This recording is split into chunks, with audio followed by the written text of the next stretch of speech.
Before we hear the word of God, we'll ask God to bless the preaching of God's word. May I request Brother Vicky, if you would please ask God's blessing over the preaching and teaching of God's word.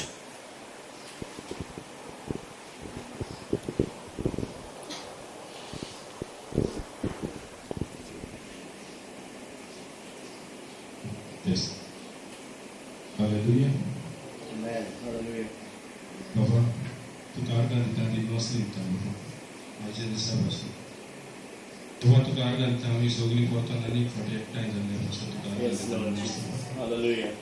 Baba ya sogli lockdown asmana basun dan Baba. Tukar tuju utar raik pak Baba.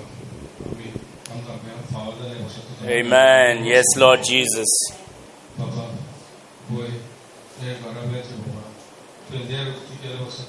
Hallelujah. Amen. Yes, Jesus. देशवासी बाबा तुकारांना दिता बाबा देवाच्या मनशाक बाबा तुवें इतले पयस बसून इतले ह्या स्थळा बसून बाबा तुवें आमकां जिवे उतर दिवपाक बाबा तुवें धाडटाले पासून तुका आर्गां दिता दिनवासी बाबा बाबा हे मागणे उपता तुज्या पुता जेजू क्रिस्ताचे जय. Amen. Yes, Lord.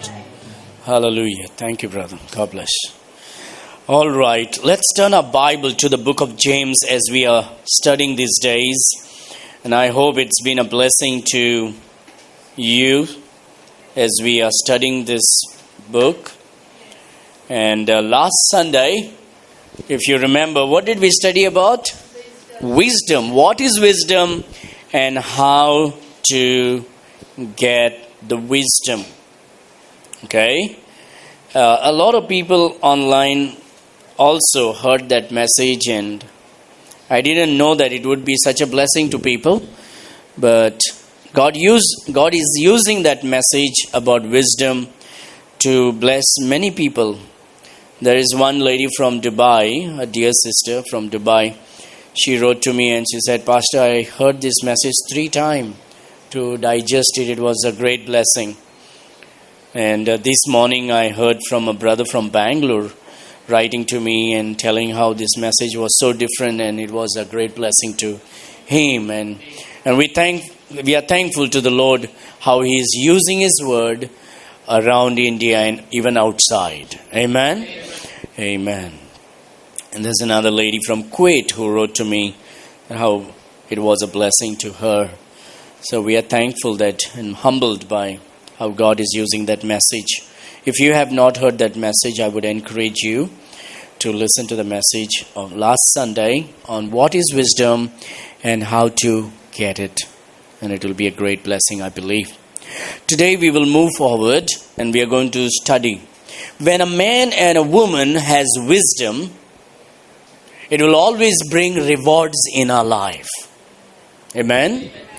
When we walk in prudence, when we walk in wisdom. What is wisdom? Using the knowledge that we have and applying that into action is wisdom.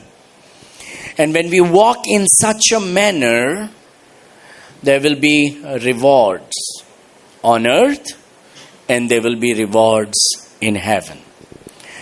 So as we read the Bible, we saw last Sunday about we saw up to verse number 8. Today we will read verse number 9 onwards, and we are going to look at a particular verse because that will summarize the other 3 verses above. Verse number 9 says, "Let the brother of low degree rejoice in that he is exalted." And we all know that the Bible tells us that if we humble ourselves, what is humbling ourselves? Humbling ourselves doesn't mean pretending as if I do not know anything. You understand? Humbling ourselves doesn't mean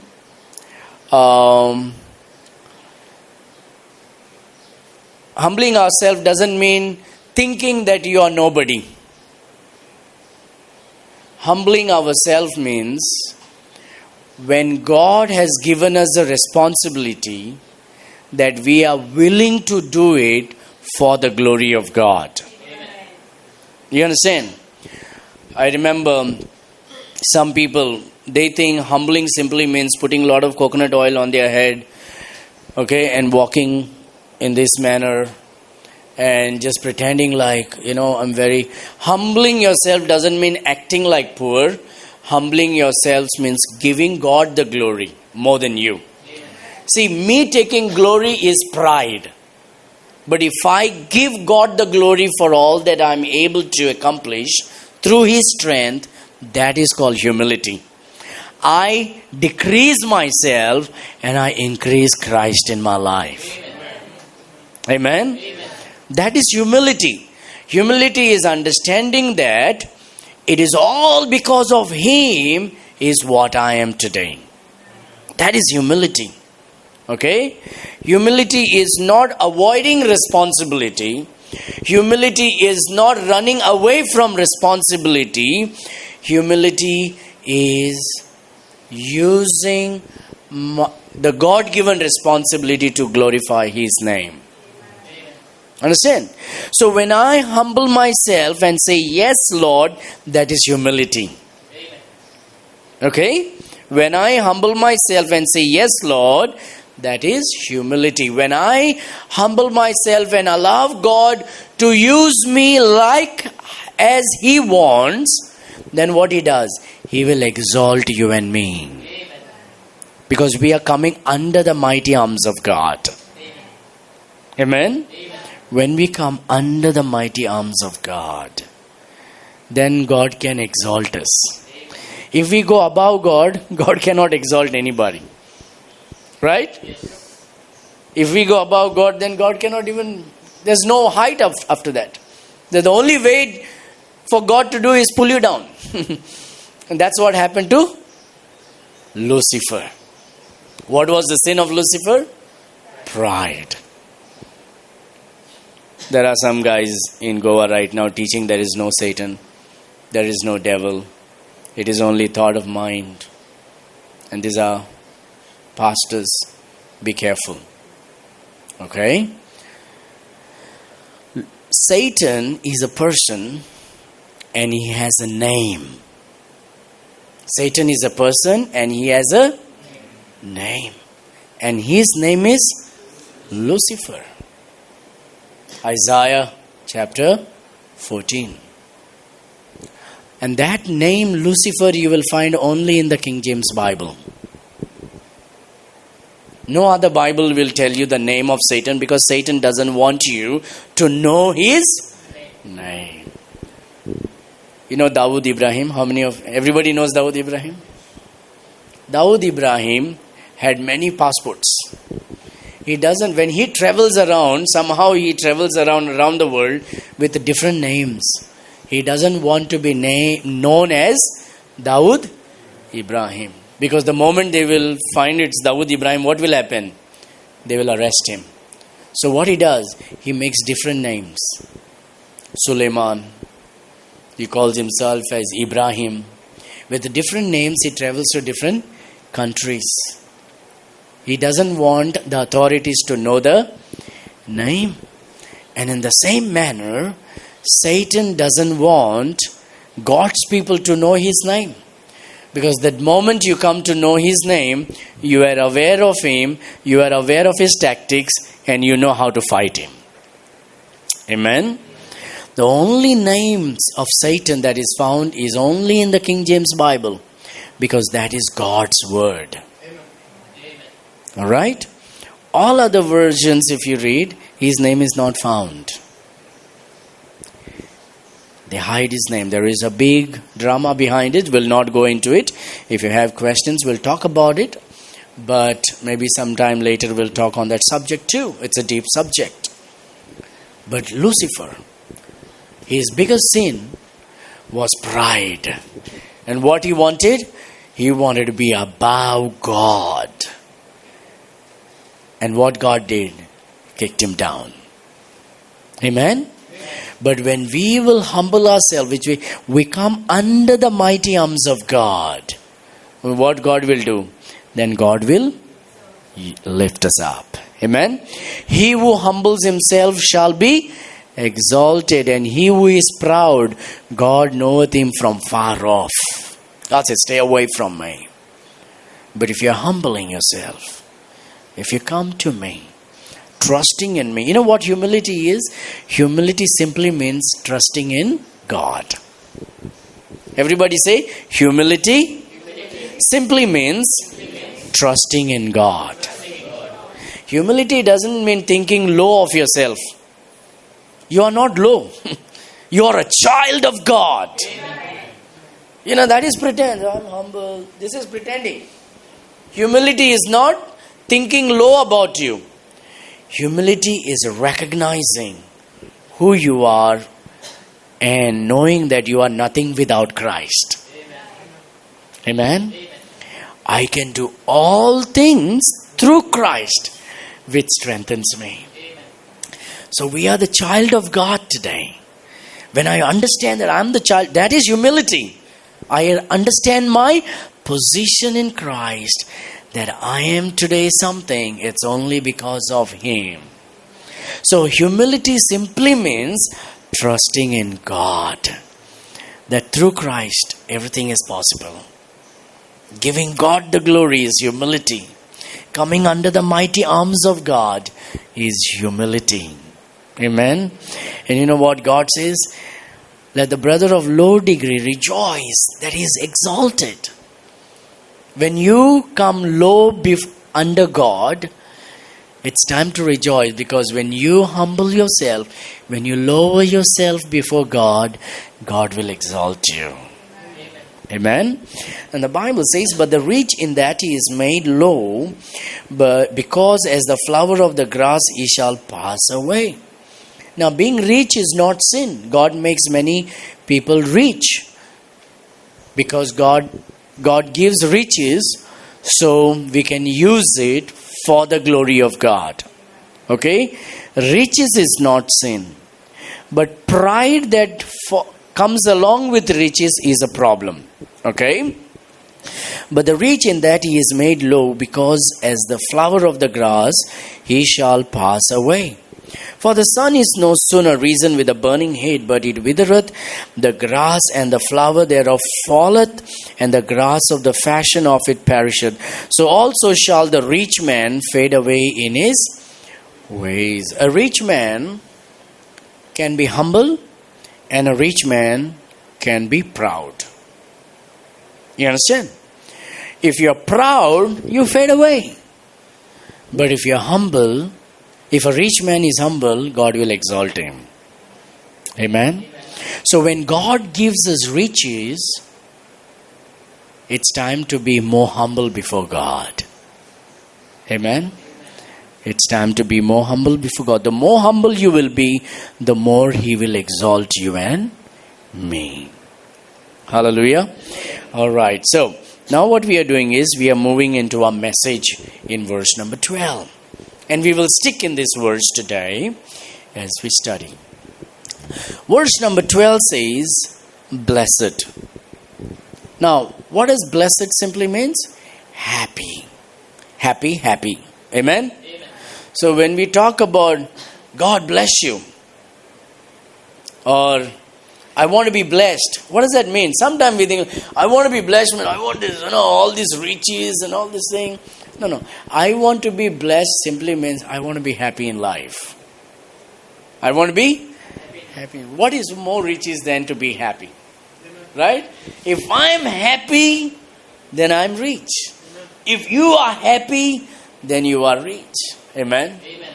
And so, blessed simply means happy, happy. Everybody saying blessed means happy, happy. Blessed, so happy. Blessed is the man that endureth temptation. For when he is tried, he shall receive the crown of life. Endureth temptation means what? Not yielding. This is endurance. There's a lot of difference between yielding to temptation. Yielding to temptation means falling into temptation. Endureth temptation means going through the temptation and overcoming. Going through the temptation and overcoming. It's like passing through the Red Sea. Passing through the Red Sea. Just imagine that moment, how it would be. If you and I would be there, what you and I would be thinking? What man, this guy with a long beard and a rod in his hand is telling us to pass through the Red Sea. We'll all be drowned, right? See, getting in was okay. But beside them was two walls of waves. Just imagine that moment of walking and you see this water standing right above you. A little mistake can drown each of all of us. And as they walked, and as they would see this, they're walking through the miracle. But even through the miracle, all that they can see is this wave as a wall beside them. And God says, I may not take away this wall of waves, but I will make the ground dry for you. And I will take you through it. Temptations are there, but I will allow you to endure and overcome that temptation. You see, God gives us the power, the strength to overcome the temptations. He makes a way for us to escape the temptations. Amen? Blessed is the man that endureth temptation. So you have temptation. What is temptations?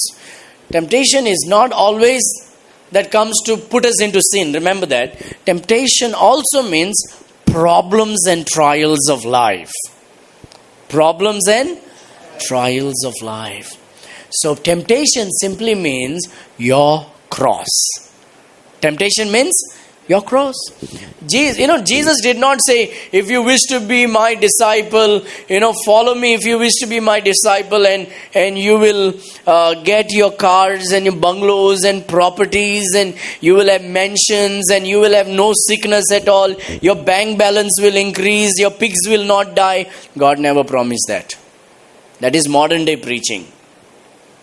Biblical preaching is, if you wish to be my disciple, take up your cross daily and follow me. And only the King James Bible will say daily. Take up your cross daily and follow me. Now, the thing is, cross is painful. But Jesus says, I'm leading you. And if He is leading me, it's going to be fine. Amen. He never said, I will leave you. He said, I'm leading you. Follow me. He did not say, imitate me. He did not say, imitate me. He said, follow me. There's a lot of difference between imitate and follow. Imitate means what? Mimicry. Only Satan does that. Satan imitates God. Christians follow God. You understand? Imitating is copycats. And God never said to copy Him. He said, just follow me. Come after me. If you wish to be my disciples, take up your cross and take up your cross daily and follow me. So whatever your crosses are today, you and I know what our cross is. You know your cross, I know my cross. And that cross is your temptation. Don't throw your cross down. It is that cross, it is that cross that will keep you humble, dear friends. It is the cross that will keep you humble.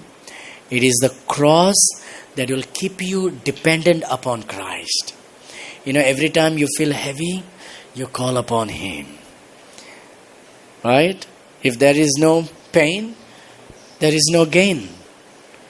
If there is no pain, you will not call upon Him. And the Lord gives us a cross for a purpose. To keep us dependent upon Him. You know what Satan wants to do?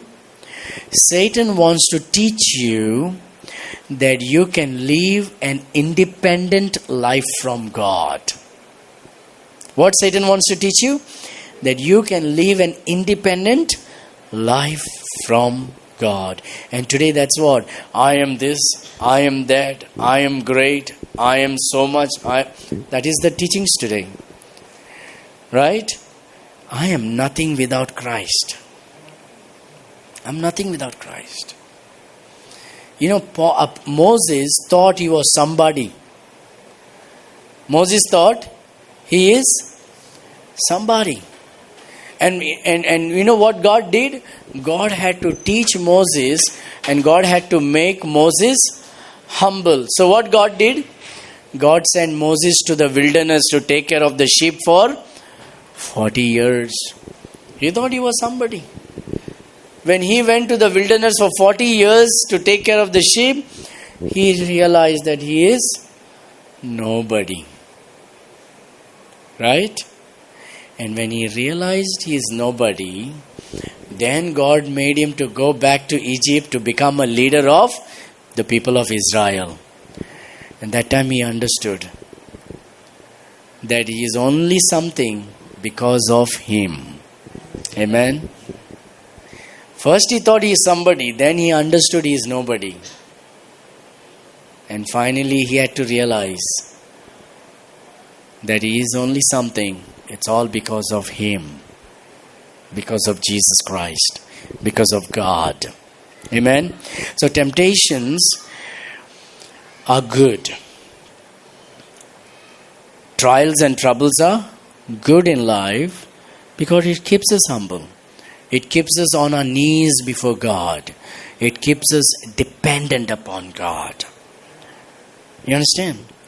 And every Christian, remember, no matter what you think, God allows a thorn in the flesh in your life. Don't ever ask God to take away that thorn. Please. Let that thorn, when you understand, oh, this is my thorn, then you just, if you pray 3 times and it doesn't go, then let it be. Just like Apostle Paul. Because God is using your thorn to keep you humble so he can use you more.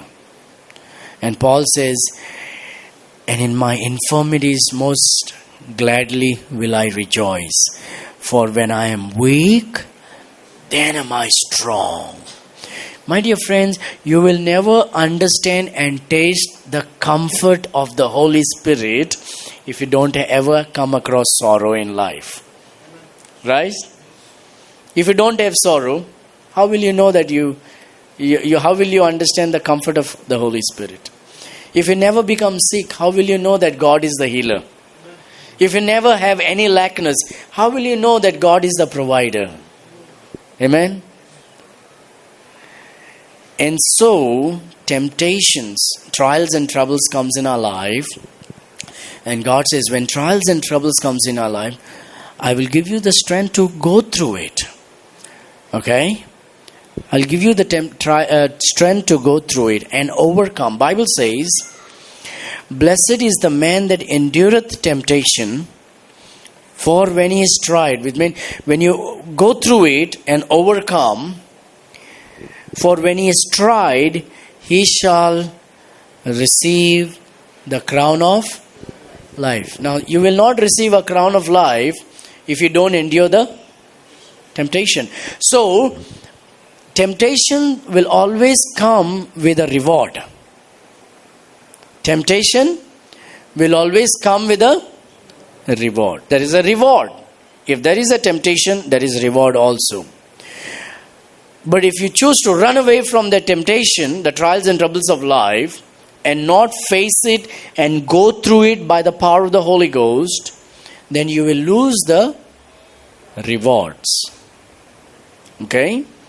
So if trials and troubles comes in our life, ask God to take it away from you. But if He doesn't take it away from you, go through it because God is with you. Are you understanding? Does it make sense? Okay? I know sometimes it's tough because we are bombarded in this day and age by messages that says if you're a Christian, you will have no problem at all. And that is of the devil. Understand? God will allow problem so you can be the winner of the reward. You understand? See, you cannot go and get a gold medal just by praying and praying and praying. You'll have to go to the field and practice also. Right? You'll have to eat sufficient amount of food. You'll have to wear that sufficient kind of cloth, the certain kind of cloth. You'll have to endure. You'll have to build your stamina. You'll have to go through that pain. And, in China, they start training their children from the age of 5 so they can get a gold medal when they are 18. I was watching a video how they are training the children to get a gold medal. It's a lot of pain. And in the Bible it says, blessed is the man that endureth temptation, for when he is tried, he shall receive the crown of life, which the Lord has promised to them that love him. Temptation reveals certain things about a Christian. Temptations, trials and troubles reveals certain things about a Christian. What does it reveal? It reveals whether this individual truly loves God or not. Trials and troubles. Today I have so much problem. I can't pray. I have so much problem. I don't feel like worshipping God. Temptation reveals whether a Christian has love for God or not. I didn't write the Bible. Look at that. Read together with me. Blessed is the man that endureth temptation. For when he is tried, he shall receive the crown of life, which the Lord has promised to them that love him. Amen. And people of God, if you love him, you will know that God is with you, and through Christ you can face any mountains. Amen. Through Christ you can go through the fiery furnace and know that Christ is with you and that you will not be burned. Hallelujah. And so let us continue to love Christ in the midst of every struggles of our life. Let us continue to love Christ in the midst of every trials and troubles of our life.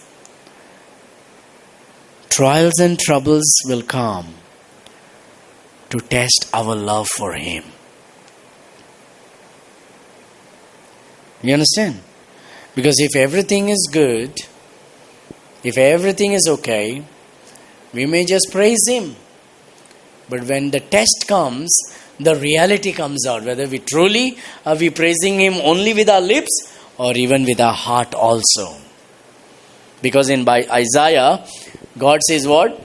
These people only praise me with their lips, but their heart is far away.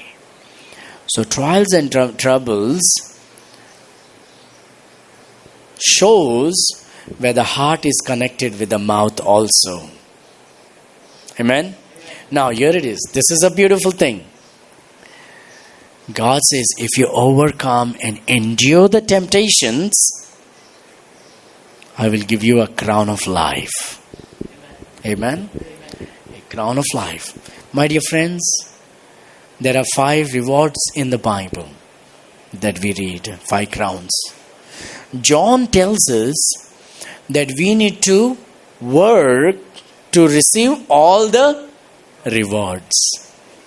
Why is it important for us to receive all the rewards?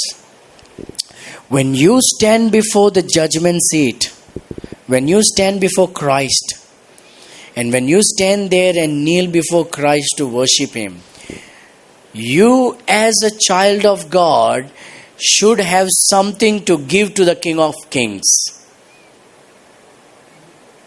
No one has the right to go before the king without a reward. You read in the Bible, every time somebody came to meet a priest, every time somebody came before the king, what they came? They came with treasures, isn't it? And laid it before the king. King, this is my reward for you. This is my gift for you. And so they brought gifts to the king.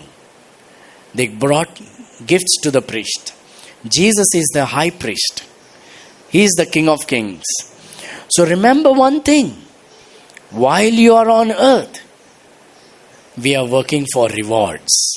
Salvation is only free. Only salvation is free. It's by grace through faith. He redeemed you and me. But rewards, we need to work. Why I should work for Christ? Why should I serve Christ? Because that day when I stand before Him, I don't want to go empty-handed. I need to have crowns upon me.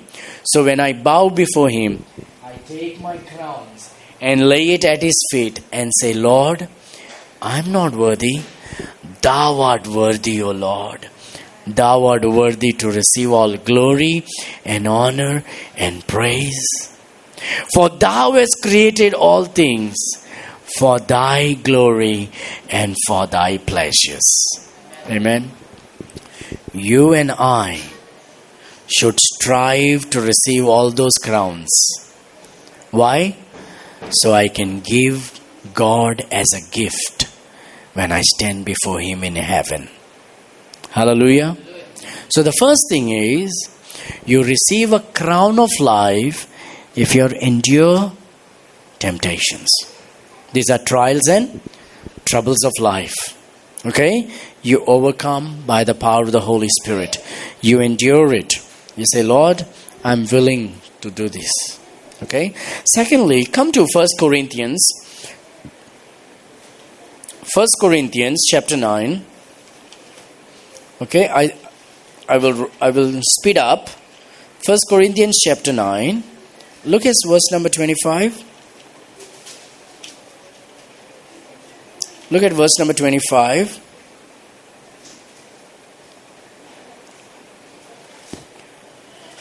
The Bible says, I will read from verse number 24. Know ye not that they which run in a race run all, but one receiveth the prize?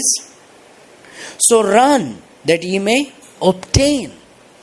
Don't live a Christian life. Well, I got saved, I'm just going. No. God saved me. Now I want to be the best Christian ever in the world. That's not pride. You already became a Christian because He saved you, right? Now you want to love Christ more than anybody. Honestly, I believe God loves me more than anybody in this world. What do you think about yourself? Do you think God loves you more? You sure? More than me? Come on. Amen? That's what you need to think about it. Yes, Pastor. God loves me more than you. Amen? But I don't agree with you. Because I believe God loves me more than you. Okay? So we should all live in that manner. Because God loves us. And now I need to strive to love God better than anybody in this world. I should be the best Christian for Christ. Amen? So the Bible says, know ye not that they which run in a race run all, but one receiveth the prize? So run that ye may obtain. Live a Christian life so you might be the best Christian who loves God the best more than anybody. Every day, every breath you take should be taken by the love of Christ. I'm thankful to God. Amen. Just love Him in your mind, with all your heart, with all your mind, with all your soul. Look at verse number 25. And every man that striveth for the mastery is temperate. And temperate means what? He is conditioning himself, is controlling, self-control. Temperate in all things. Right? Have you seen people who run for Olympic? Okay? People who run for Olympic, they are 100 kilo. No. They are very slim. Right? And they are very fast. Why? Because they practice every day, they eat certain amount, they wear certain, they rest well, and everything they are in control. They are temperate in what? In all things. Now they do it to obtain a corruptible crown. They get in those days when Apostle Paul was writing this under the inspiration of the Holy Spirit, that time they were running for marathon race. Even those days the sports was there. And whoever wins the race would get a wreath. You know wreath, right? That you will put around this, made out of leaves and creepers. But after a few weeks and months, what will happen? That will get spoiled. Okay? But God says, now they do it to obtain a corruptible crown, but we an incorruptible. My dear friend, there is a crown of life for those who overcome temptation. Secondly, there is an incorruptible crown for those who are consistent in their Christian life. Consistent. Not that one day we are high on cloud 9, the next day we are on the bottomless pit. No. Consistent. Yes, I fell down. I'm going to get up and walk, and I'm going to strive. I'm going to live for the Lord. I don't feel like reading my Bible, but I will read because I love Him. I don't have to read the whole chapter, but I will read at least one verse and meditate on that. I don't feel like praying, but I will still talk to God because I love Him. Consistency. Amen? Being a consistent Christian. So every day, a sportsman is consistent every day. He is practicing, he is working, and he is not falling into temptation. Oh, man, today I feel like I can eat more, and like boom, boom, boom, and he eats. No. A sportsman will control himself. Thank God as Christian we can eat as much as we want, but not being a glutton. Amen? But in a spiritual walk, God says, you know what? Be consistent in your walk with me. And when you are consistent with me, every day you walk with me and talk with me and love me and worship me and serve me, I will give you an incorruptible crown. This crown you will receive when you stand before the Lord. And you know what you will do? This is beautiful. This is amazing. When you stand before Christ in heaven, and God sees you, it's like, wow, this person, he endured the temptation. And God, the Lord Jesus, takes this crown of life and He puts upon you. And then He looks at it. This person was consistent in his Christian life. He takes that crown and He puts the incorruptible crown upon you. Amen? And God gives you that crown. And when you have those crowns laid by Christ upon you, you know what you're going to do? You're going to fall at His feet flat. And you will worship Him. And you take that crown and you lay at His feet and say, God, if I am anything, it's only because of You. I am not worthy of all these rewards. Lord, I lay it before You because Thou art worthy. Amen. That's why it's important for us to strive. Imagine you stand before God and you were saved, but you did not obey the word of God, and you have no crowns at all. What will you give it to Christ? What do we have to give to Christ? We will have nothing. No, when we go to meet the King of Kings and the High Priest, we better have rewards to give it to Him. Amen. Amen. Next we will see in 1 Thessalonians chapter 2. 1 Thessalonians chapter 2. I have two more verses after this and then we will finish it. 1 Thessalonians chapter 2. Look at verse number 19. Look at verse number 19. So, the incorruptible crown is for those who are consistent in their Christian life. Okay? The crown of life is for those who endure temptation and overcome. Third, look at 1 Thessalonians chapter 2 verse 19. For what is our hope or joy or crown of rejoicing? Are not even ye in the presence of our Lord Jesus Christ at his coming? For ye are for ye are our glory and joy. You know what Paul is saying? This is for soul winners. He looks at the church in Thessalonica, he looks at those believers and he says, you are the crown of what? Rejoicing. You are my crown of rejoicing. Crown of rejoicing are for soul winners.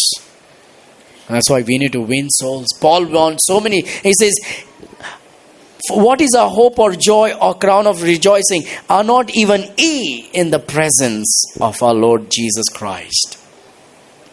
So when we stand before the Lord Jesus Christ, when we are in his presence, there's something that the Lord will ask. I saved you. Did you go and win souls? Did you preach the gospel? Did you share the gospel? Did you lead anyone to the saving knowledge of Jesus Christ? And if you have led, you will say, yes, Lord, I did. And God says, okay, here is a crown of rejoicing upon you for sharing the gospel, for preaching the gospel, for leading somebody to saving knowledge of Jesus Christ. And that's why every Christian should be a soul winner. You know what the Bible says about a soul winner? The Bible says, he who winneth soul is wise. A wise man, a wise woman wins soul.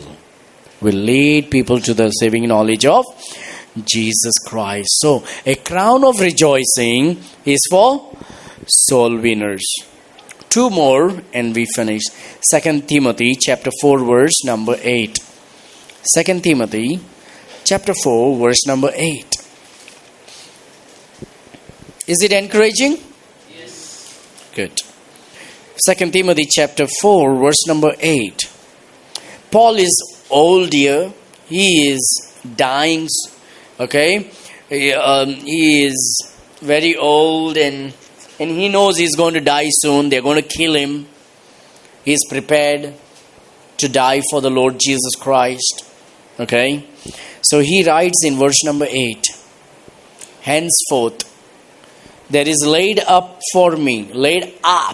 in heaven, laid up for me a crown of righteousness, which the Lord, the righteous judge, shall give me at that day. Which day? The day of judgment. And not to me only, but unto all them also that love his appearing. My dear beloveds, don't fall for any lies who says Christ is not coming back. They want to steal your crown away from you. That is satanic teaching. You know what the Bible says? Not to me only, but unto all them also that love his appearing. Amen. The Lord Jesus will appear from heaven and we will see him.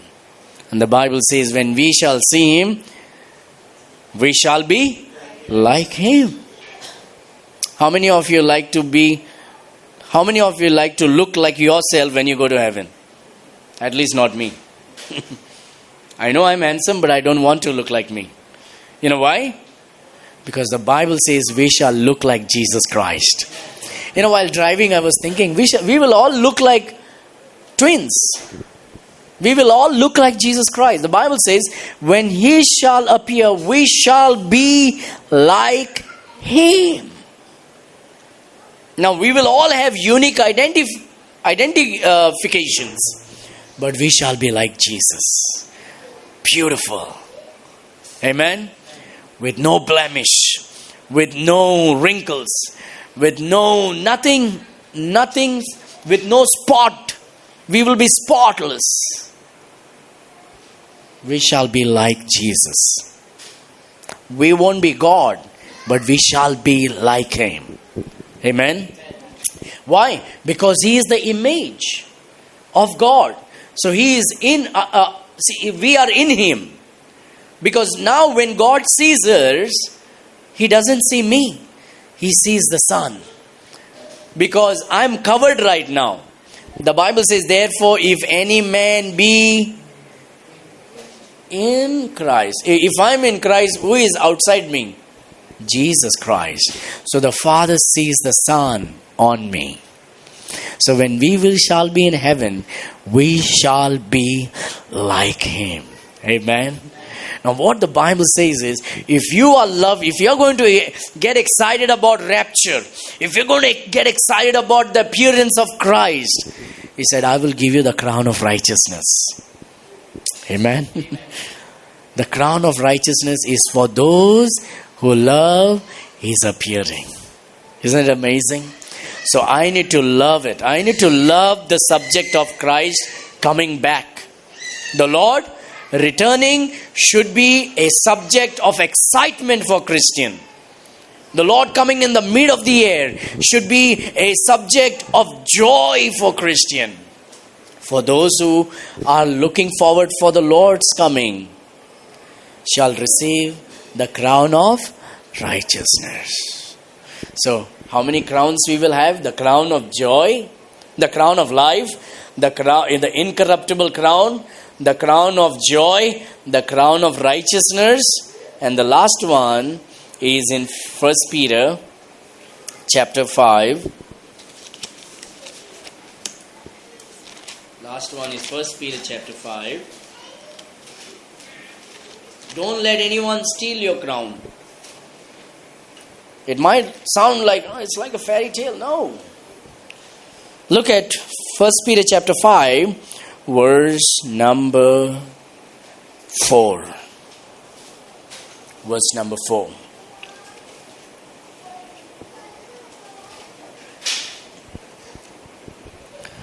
Verse number 4 says, and when the chief shepherd shall appear. Who is the chief shepherd? The Lord Jesus Christ. Okay? When the chief shepherd appear, he shall receive a crown of glory that fadeth not away. Who will receive? Look at verse number 2. Feed the flock of God. Whose duty is to feed the flock of God? Elders, the pastor's duty. Teach them. And it's important for every Christian to come under the authority of God-given, gifted people. You understand? When a person says, I don't need to be in the church, I don't need somebody to teach me, I just have the Holy Ghost and I got the Bible, it simply means he doesn't have the Holy Ghost.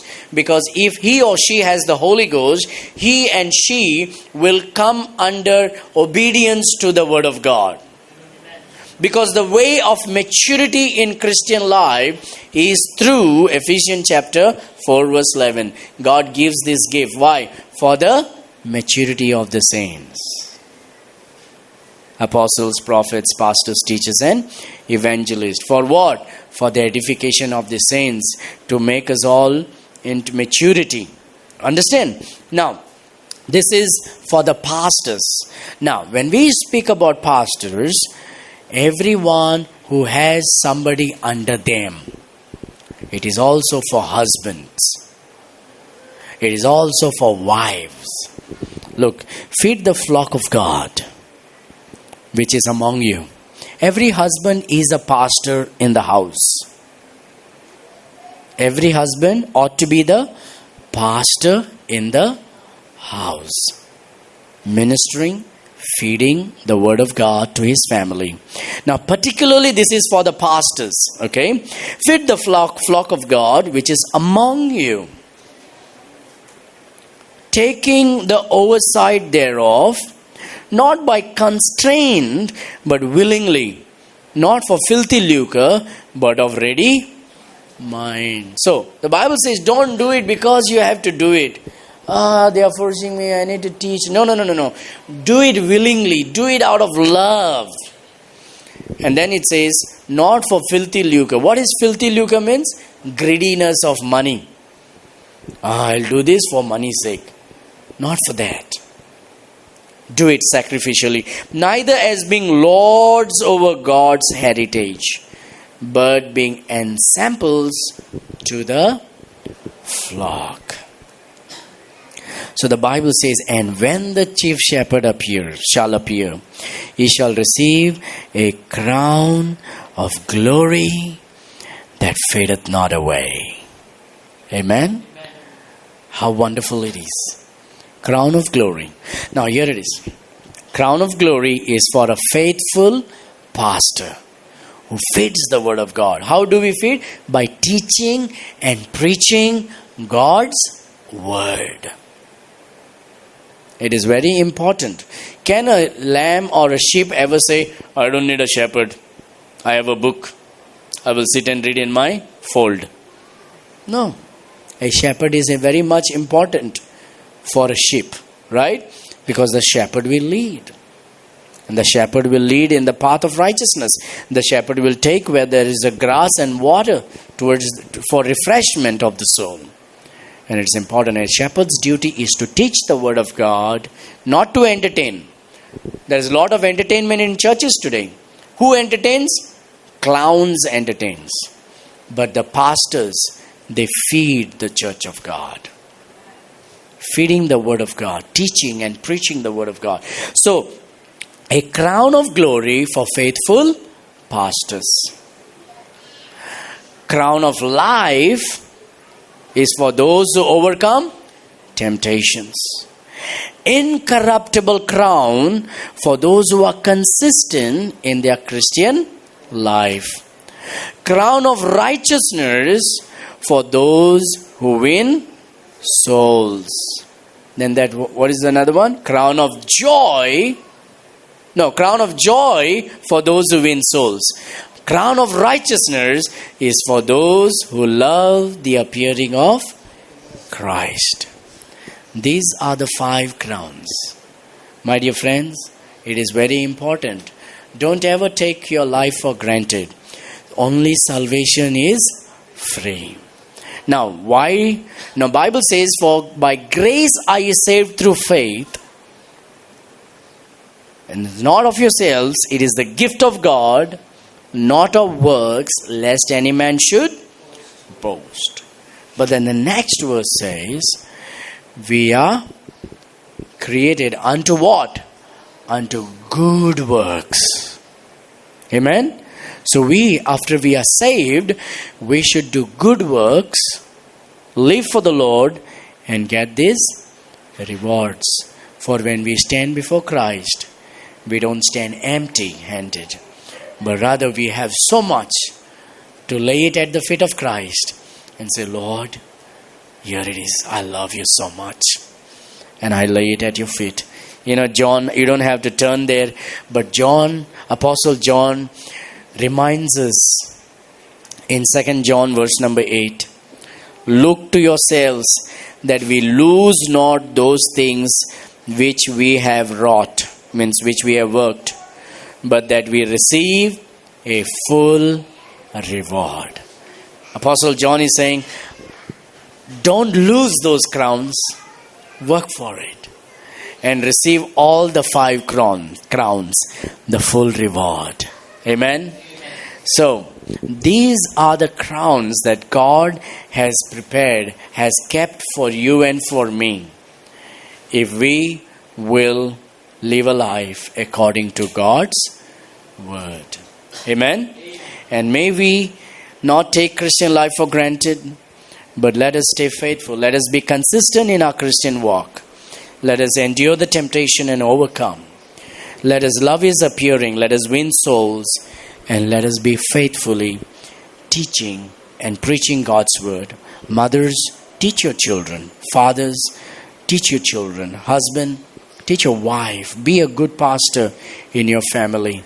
And this is for pastors to feed the church of God. Okay? Be consistent in your Christian life. Love is appearing. Don't let anyone teach you that he is not coming back. Don't let anyone teach you that he is not coming soon. Paul, when he wrote, even at that time, he was expecting Christ to return at that time. How much more his coming is nearer now than evermore. Amen. So my dear friends, let us get excited about Christian life. Okay? We are not just doing any service to Christ for emptiness. No. He says, you do this, I will reward you. And when you stand before me, you will have full reward to lay it at my feet. So you will not be ashamed. Amen. You know that story? When they were called for the marriage supper, they did not have the garment and they were cast away. Right? You and I should have the rewards to lay it at the feet of Christ.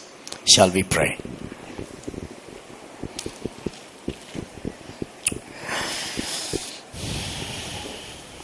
Lord Jesus, you are so wonderful. Your word is so simple and so sweet. You make things so easy for us to understand through the Holy Spirit, O God. We thank you that you have fed us today and made our soul fat, O God. Lord, we pray that we will stay humble, knowing that you are everything to us. And as you taught us that humbling means trusting in Christ, help us to trust in you. Help us to love you. Help us to depend upon you, God. And may we think about these 5 crowns and consistently live for it, O God. So when we stand before you, we have our platter full of rewards to lay it at your feet. In Jesus' sweet name we pray. Lord, bless your children with good health and every blessings from heaven above. Oh Lord, if there is anybody who needs a healing touch, have mercy and heal them. If there is anyone who needs certain needs, oh God, intervene in their life and provide their needs. If there is anybody whose heart is filled with sorrow, may they feel comforted today through this message. Lord, deal with each one of us to rejoice in you all the days of our life. In Jesus' sweet name we pray. Amen and amen.